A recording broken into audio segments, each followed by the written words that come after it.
Baik, kami lanjutkan di halaman 33, nomor 201.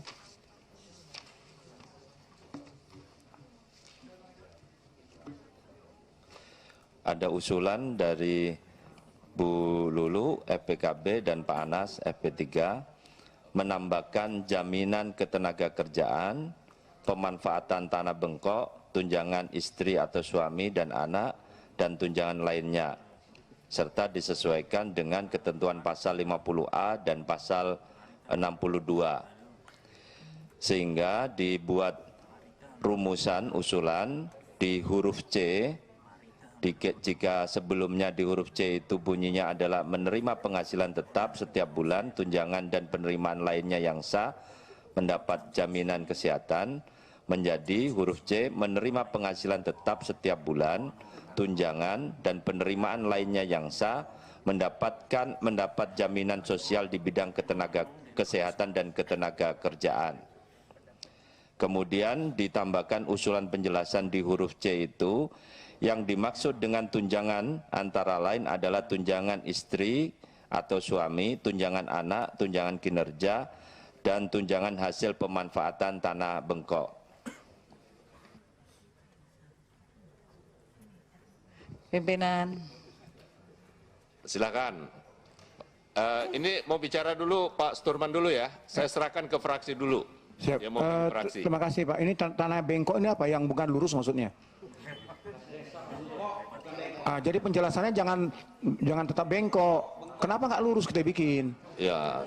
Jadi gini. Yang dimaksud dengan tanah bengkok adalah bla bla bla gitu. Jangan tetap bengkok lagi tulisan di sini penjelasannya. Tambah bengkok barang itu. Ya. Nggak semua orang tahu bengkok itu, Bang. Ya. Di kampung kami nggak ada yang bengkok. Kampung saya nggak ada Pak tanah bengkok. Tanah kas desa maksudnya.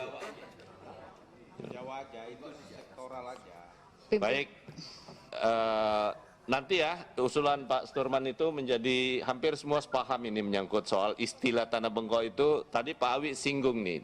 Bengkok atau bengkok, Pak? Bengkok. Ya. Bagaimana kita mengatakan itu E atau E? Tergantung Bapak berasal dari mana. Nanti menteng kita bilang menteng, sama aja kan? Iya. Setuju Pak, setuju. Ketua, itu silakan. Kalau nggak salah ada istilahnya itu tanah kas desa begitu kalau nggak salah ya. Karena kalau di Madura itu bukan bengkok, percaton gitu. Malah kalau semua itu diakomodir repot nanti panjang itu. Jadi usulannya adalah tanah kas desa, mungkin ditambah lagi contohnya di Jawa dikenal dengan tanah bengkok, kan di penjelasan. Di Madura dikenal dengan percakon. Ya kan supaya lebih jelas ya.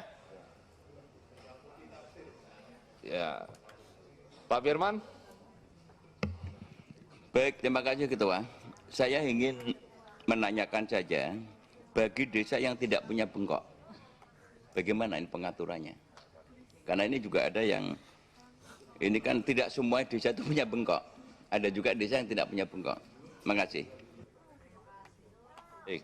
Artinya ini perlakuan khusus berarti, karena di kampung saya kan nggak ada Pak, dapil saya. Tapi selama itu hukumnya hidup dan diakui berlaku, ya intinya kita tetap mengakui itu. Maksud saya gini Ketua, harus ada rasa keadilan bagi desa-desa yang tidak memiliki bengkok, juga harus ada aturan yang mengatur tentang hak dan hak mereka untuk mengenai ini, supaya ada keseimbangan itu. Kira-kira rumusan yang terbaik buat Pak Firman ini gimana ya? Artinya kita berharap desa bagi mereka yang belum memiliki dana kas desa,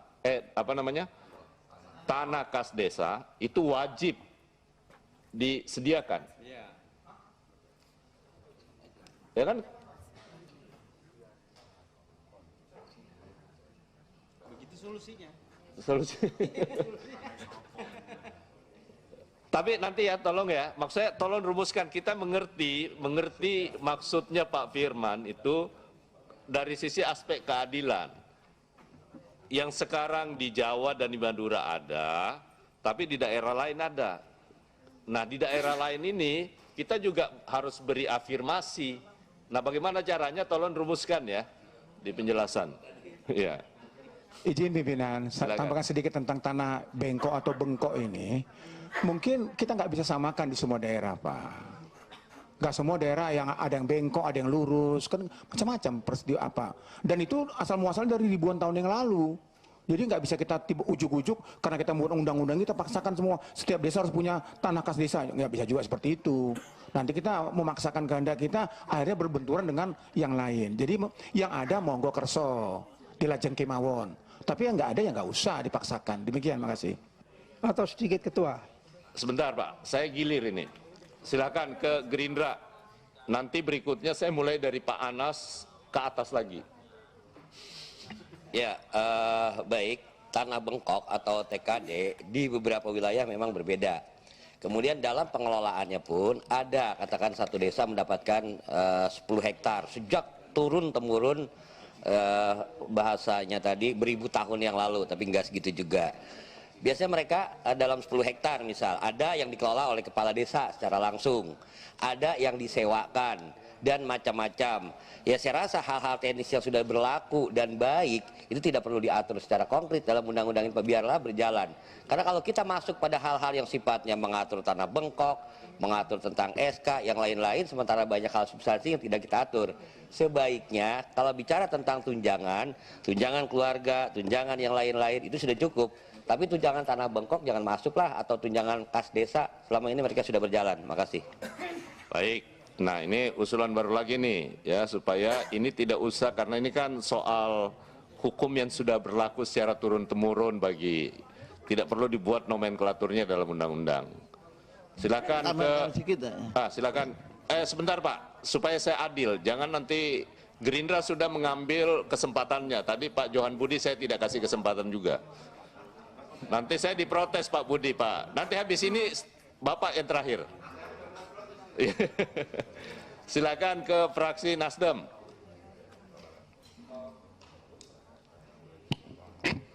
Terima kasih pimpinan. Untuk mengenai tanah bengkok ini, kalau di Sumbar ini namanya tanah adat, dan memang kami bisa dibilang semua desa atau nagari itu mempunyai tanah adat yang dapat dikelola. Namun daerah lain mungkin belum tentu ada juga seperti yang disampaikan oleh rekan-rekan. Yang ingin saya sampaikan bahwa apakah seperti tanah khas desa ini juga ada berbentuk aset lain? Karena kita di sini membicarakan kemanfaatan daripada hasilnya kan ya. Hasil daripada tanah bengkok tadi, apakah dikelola atau disewakan sehingga dapat menghasilkan dan menjadi tambahan untuk desa itu sendiri yang dapat dimanfaatkan untuk desa, baik untuk kegiatan maupun juga untuk perangkat desanya. Ini kami menerima usulan dari perangkat desa untuk dari dana tersebut dapat menjadi tambahan tunjangan bagi mereka dan juga dapat menjadi dana yang dapat dipergunakan untuk kegiatan rumah tangga desa. Demikian, terima kasih. Silakan ke fraksi PKB. Ya, Ketua, sebenarnya tanah bengkok ini itu zaman dahulu karena kepala desa ini nggak digaji. Maka untuk menggajinya lewat tanah bengkok itu, pemanfaatan tanah bengkok. Nah, karena aturan sekarang sudah ada gajinya yang secara resmi, maka perlu tidak kita itu kan perlu tidak kita atur di sini, karena sesungguhnya mereka begitu undang-undang desa ini lahir itu menjadi aset desa. Jadi kepala desa dan perangkat desa itu dibayar berdasarkan undang-undang yang nomor 6 tahun 2014 ini. Jadi tanah bengkok itu menjadi namanya PAD desa, pendapat asli desa. Jadi itu sebenarnya sesungguhnya. Nah, jika kita telusuri dari sejarahnya, maka apakah perlu tanah bengkok ini mereka dapat gaji lagi? Karena ini jadi double penghasilan. Nah, dalam catatan kita, kalau dalam sistem keuangan kita, kalau double penghasilan tentu ini menjadi masalah ke depan. Dan terima kasih pimpinan. Jangan lupa subscribe, like, dan komen. Terima kasih.